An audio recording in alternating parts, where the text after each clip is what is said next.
मैं हूँ सुबा।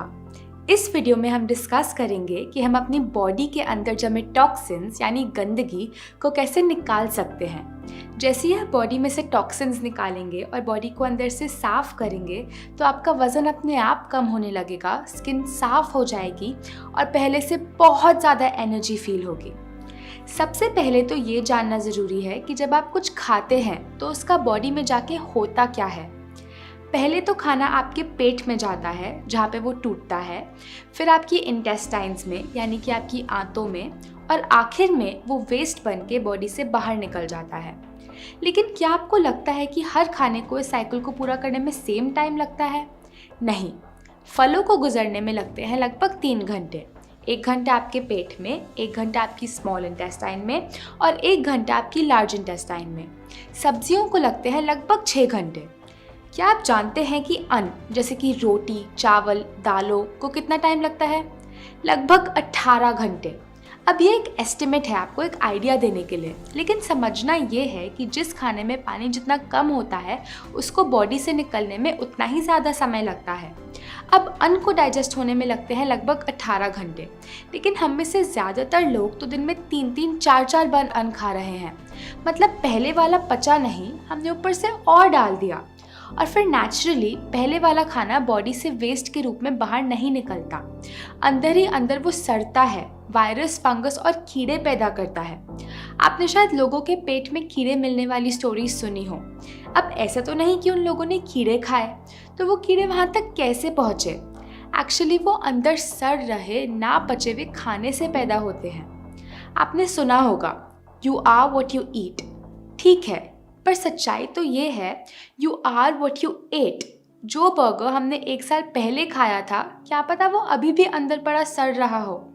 चीज़ें जैसे ब्रेड, चीज़, नमकीन, स्नैक्स, बिस्किट, चाय, कॉफ़ी या फिर वो हर चीज़ जो हमें मदर नेचर से, माँ प्रकृति से सीधा सीधा नहीं मिलती, उसे पचाना और बाहर निकालना बॉडी के लिए बहुत मुश्किल होता है। वो हमारी इंटेस्टाइन्स की दीवारों पे चिपक जाता है और एक मोटी लेयर बना लेता है।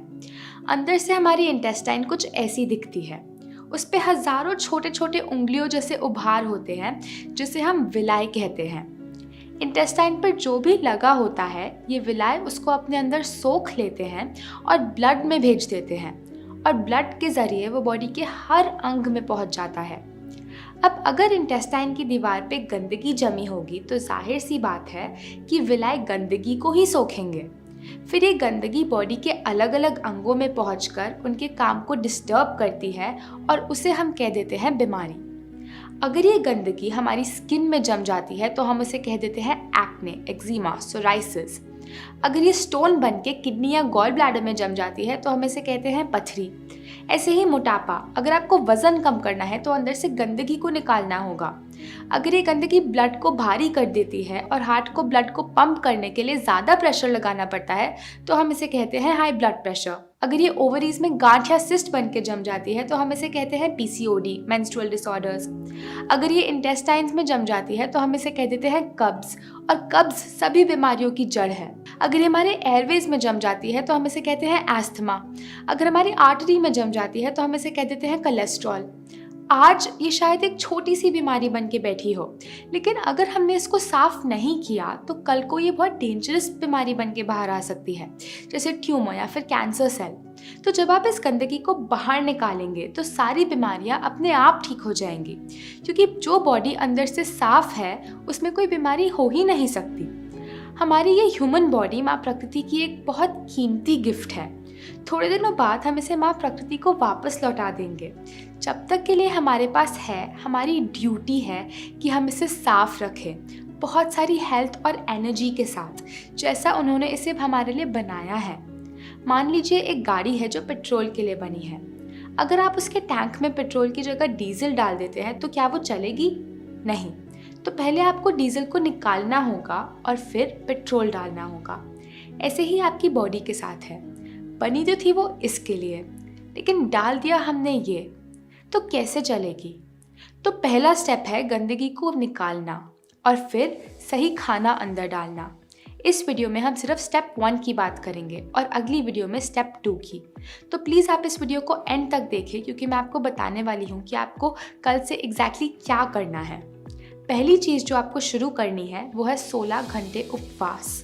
अब आप उपवास का नाम सुन के डर मत जाना, मेरा आपसे प्रॉमिस है कि ये मुश्किल नहीं होगा।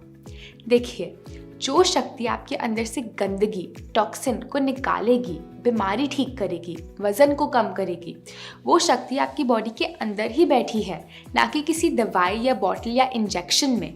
जो डॉक्टर आपको ठीक करेगा वो आपके अंदर ही बैठा है और उपवास करने से आप उसको अपना काम करने का मौका देते हैं।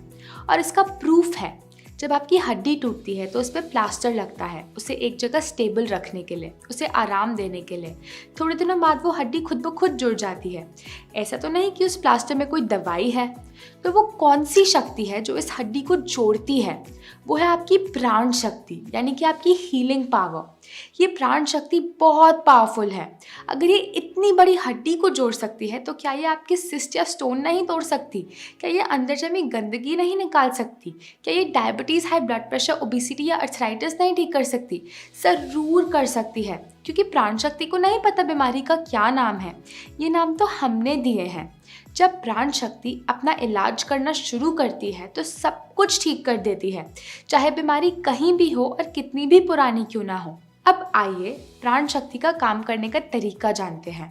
प्राण शक्ति एक बार में एक ही काम ढंग से कर सकती है, खाने को पचाने का काम यानी डाइजेशन का काम, या फिर इलाज यानी हीलिंग का काम। हम प्राण शक्ति को हीलिंग करने का मौका ही नहीं देते, हम उसे हमेशा डिस्टर्ब करते रहते हैं। पता है कैसे? हमेशा खाते रहने से। जैसे ही हम कुछ खाते हैं, प्राण शक्ति हीलिंग का काम रोक देती है और डाइजेशन का काम शुरू कर देती है। अनफॉर्चुनेटली हम हमेशा ही खाते रहते हैं। नाश्ते में हमने खाए 2 टोस्ट ब्रेड के, वो डाइजेस्ट हुआ नहीं। लंच में हमने चावल और डाल दिए, वो डाइजेस्ट हुआ नहीं। डिनर में हमने 2 रोटी और डाल दी। तो प्राण शक्ति दिन में 24 घंटे, हफ्ते में 7 दिन खाना ही डाइजेस्ट करती रहती है और हीलिंग का टाइम ही नहीं मिलता।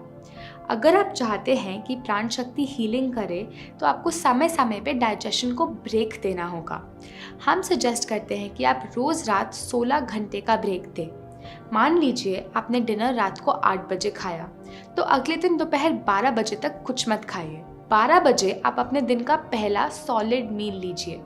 तो आप दिन में 16 घंटे उपवास कर रहे हैं और 8 घंटे के अंदर अंदर खा रहे हैं। इसको कहते हैं 16 घंटे उपवास, 16 आवर फास्टिंग। दोपहर 12 बजे से पहले आप जूस ले सकते हैं।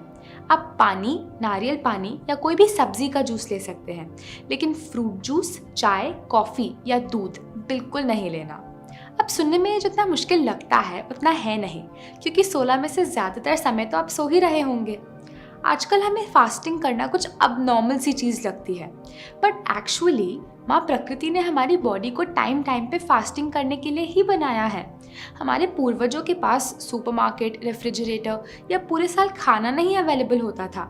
कभी कभी उन्हें खाने को कुछ भी नहीं मिलता था और वो बिना खाए रहते थे, क्योंकि हमारी बॉडी समय समय पे फास्टिंग के लिए अडेप्टेड है। अब नॉर्मल तो ये है कि हम दिन में हर वक्त खाते ही रहते हैं। आपको दिन में कौन से 16 घंटे उपवास करना है वो आपकी मर्जी। हो सकता है कि दोपहर 12 बजे तक कुछ ना खाना आपके लिए ज़रा मुश्किल हो, लेकिन आपको दिन का आखिरी भोजन शाम 6 बजे खाने में कोई प्रॉब्लम ना हो। ऐसे में आप शाम 6 बजे से लेकर अगले दिन सुबह 10 बजे तक उपवास करें। अगर आप जॉब करते हैं और आप डिनर रात को 9 बजे लेते हैं, तो कम से कम इतना तो कीजिए कि अगले दिन दोपहर 1 बजे तक कुछ सॉलिड मत खाइए।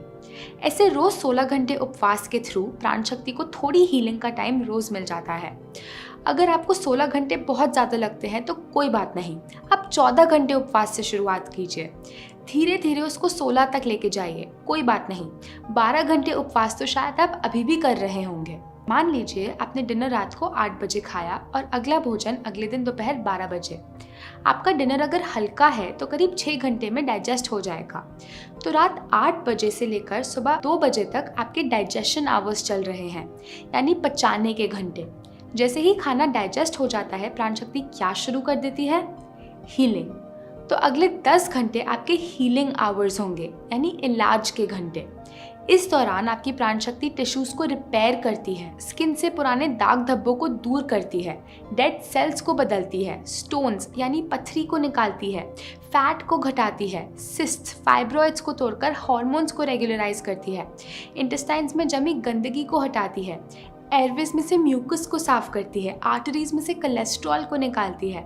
उपवास के दौरान आपकी प्राण शक्ति हर अंग की गहराई में जाकर वहाँ पड़े टॉक्सिन्स या गंदगी को उठाकर स्टूल, यूरिन, स्वेट और ब्रेथ के थ्रू बाहर फेंकती है।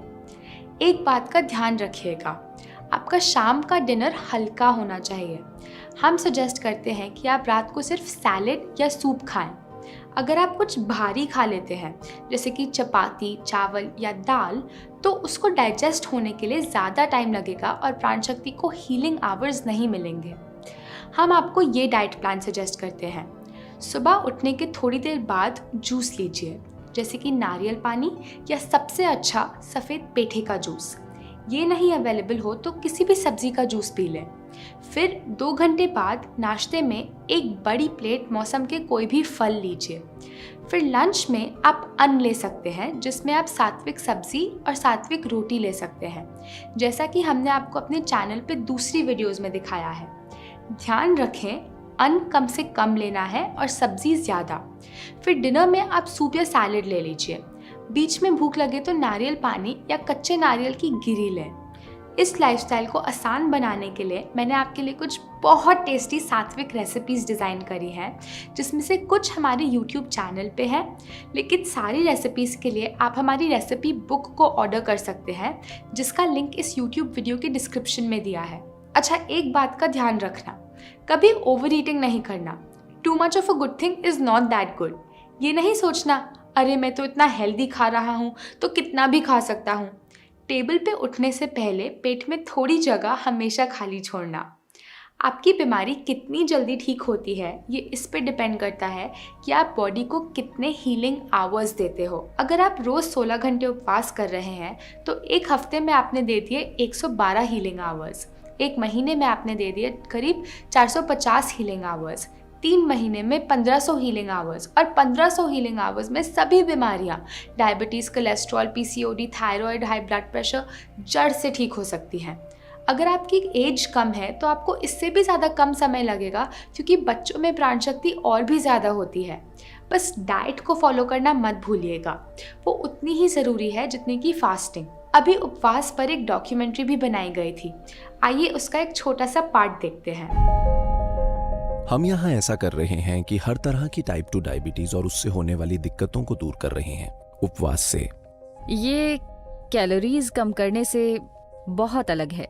उपवास 6 गुना बेहतर है इस खतरनाक चर्बी से मुक्ति पाने के लिए। सबसे पहला जो मुझे फर्क दिखा वो है वजन का कम होना। मैंने 7 दिनों में 9 किलो वजन कम किया है। मैंने 18 किलो वजन कम किया और वापस कभी नहीं बढ़ा।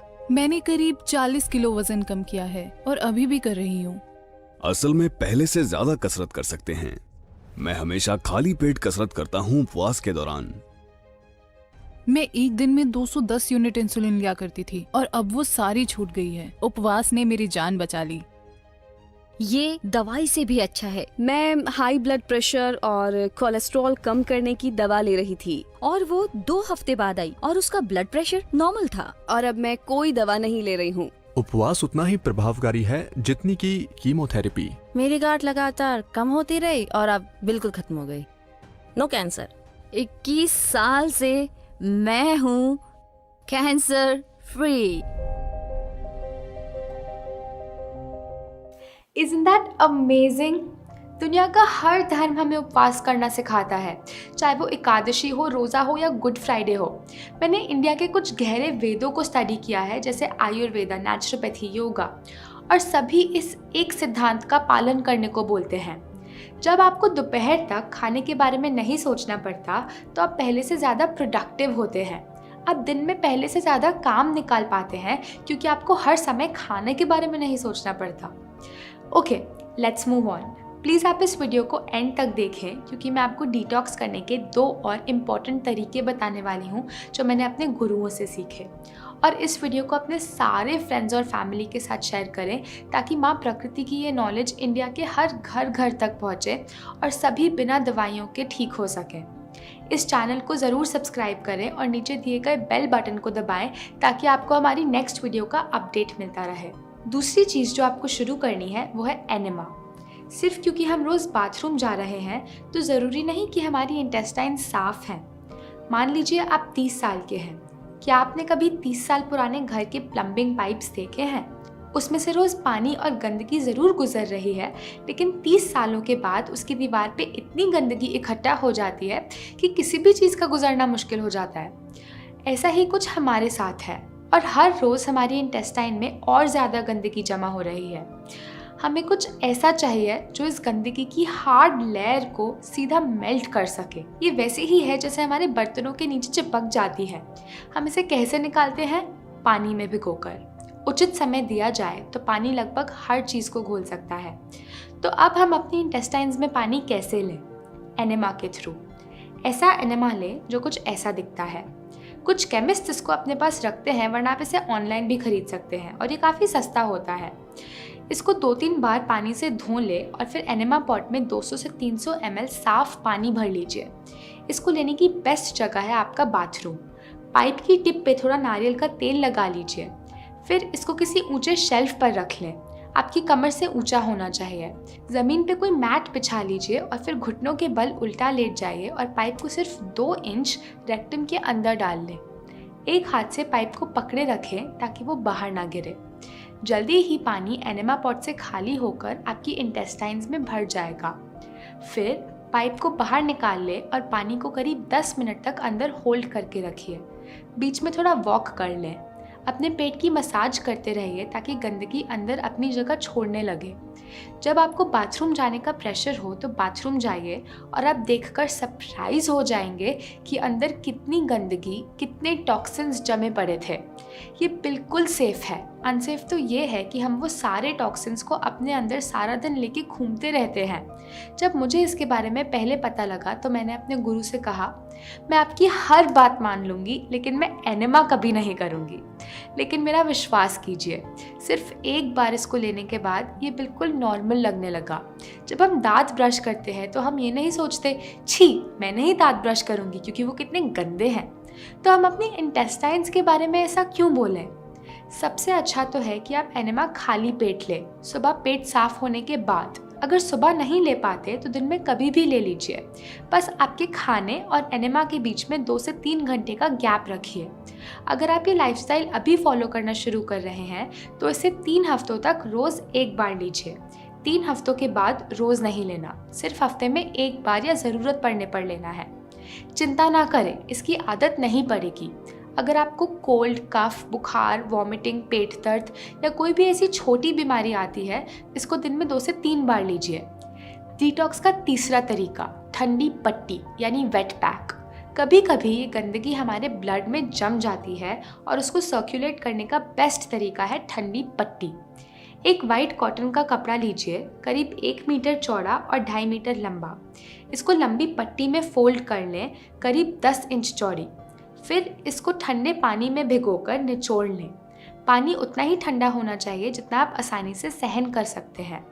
पट्टी को पेट के चारों ओर ऐसे लपेट लें और फिर टक कर लें ताकि वो गिरे ना। आपकी नाभि पट्टी के बीच में रहनी चाहिए।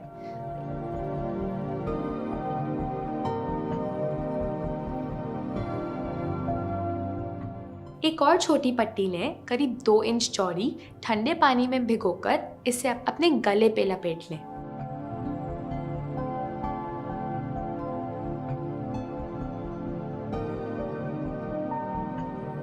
एक और छोटी पट्टी लें, ठंडे पानी में भिगोकर अपने माथे पे लपेट लें। आप ये कपड़ा कहीं से भी खरीदकर टेलर से सिलवा सकते हैं, लेकिन इस प्रोसेस को आपके लिए इजी करने के लिए हमने एक डिटॉक्स किट बना के रखी है जिसमें एक रेडीमेड पट्टी और एनेमा है। आप इस किट को नीचे दिए गए लिंक से ऑर्डर कर सकते हैं। आप पट्टी के ऊपर अपने कपड़े पहनकर अपना कोई भी दूसरा काम कर सकते हैं। आपको इसे लगाकर एक जगह बैठने की ज़रूरत नहीं है। इसको करीब 30 से 40 मिनट तक लगा के रखें। इसको आप दिन में कभी भी लगा सकते हैं, खाने के बाद भी और खाने से पहले भी। बस जब ये लगी हो उस टाइम पर कुछ नहीं खाना या पीना। गर्मियों में आप रोज़ इसको 2 बार करो, एक बार सुबह और एक बार शाम। 2 नहीं तो कम से कम 1 बार तो करिए। सर्दियों में इसको छोड़ दें। जिन पार्ट्स पर पट्टी लगी है वो हिस्से ठंडे हो जाते हैं और बाकी बॉडी गर्म। जब एक समय पे बॉडी में 2 टेम्परेचर मेंटेन होते हैं तो ब्लड सर्कुलेशन बढ़ जाता है। ब्लड के साथ साथ गंदगी भी अपनी जगह छोड़ने लगती है। खाना डाइजेस्ट करने के लिए ये बहुत अच्छी है। जिनका पेट निकला है उनका पेट कम हो जाता है इसको लगाकर। जिनको इंडाइजेशन, अल्सर, IBS, एसिडिटी है, उनका वो सभी कुछ ठीक हो जाता है। कोई भी बीमारी क्यों ना हो, पट्टी को तीनों जगह लगाइए क्योंकि तीनों जुड़े हैं। सर दर्द या माइग्रेन हो तो इसको इमिडिएटली लगाएं और आपको इंस्टेंट रिलीफ मिलेगा। देखने में ये एक मामूली सी चीज़ लगती है। आप शायद सोचेंगे अरे इससे कैसे डिटॉक्स होगा, लेकिन एक्चुअली पट्टी एक बहुत मैजिकल चीज़ है। तो आई होप अब आपको पता है कि अंदर से टॉक्सिन्स बाहर कैसे निकालने हैं। आई सजेस्ट आप तीनों चीज़ें साथ करें, तभी आपको मैक्सिमम बेनिफिट मिलेगा। इस वीडियो को अपने सारे फ्रेंड्स और फैमिली के साथ ज़रूर शेयर करें ताकि वो सभी दवाइयाँ छोड़कर मदर नेचर के पास वापस आ सके। अगली वीडियो में हम फूड प्रिंसिपल्स और डाइट प्लान को डिटेल में डिस्कस करेंगे। So good bye for now और हम जल्दी मिलते हैं।